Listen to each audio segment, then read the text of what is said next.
Pythagoras' theory discovered on an ancient tablet 1,000 years older than Pythagoras himself. There is an ancient Babylonian tablet called IM 67118 that uses the Pythagorean theorem to solve for the length of a diagonal inside a rectangle. The tablet was probably used for teaching and dates from 1770 BC. Centuries before the birth of Pythagoras, around 570 BC. Another tablet from around 1800 to 1600 BC has a square with labeled triangles inside.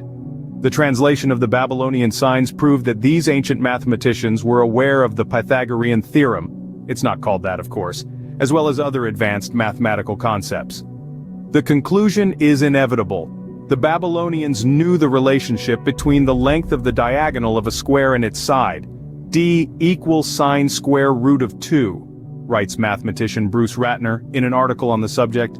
This was probably the first known irrational number. However, this in turn means that they were familiar with the Pythagorean theorem, or at least with its special case for the diagonal of a square, d2 equals sine a 2 plus a 2 equals sine 2 a 2, by more than 1,000 years before the great sage from whom it took its name. So why was this attributed to Pythagoras?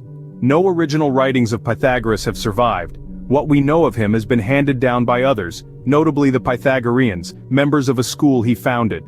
The school was secret, but the knowledge learned there or discovered was passed down and often attributed to the man himself.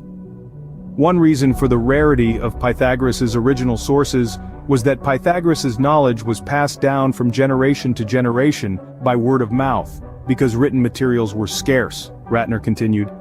Furthermore, out of respect for their leader, many of the discoveries made by the Pythagoreans were attributed to Pythagoras himself.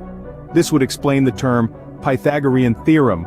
Although Pythagoras did not develop the theory, his school certainly popularized it and became associated with him for at least the next several thousand years.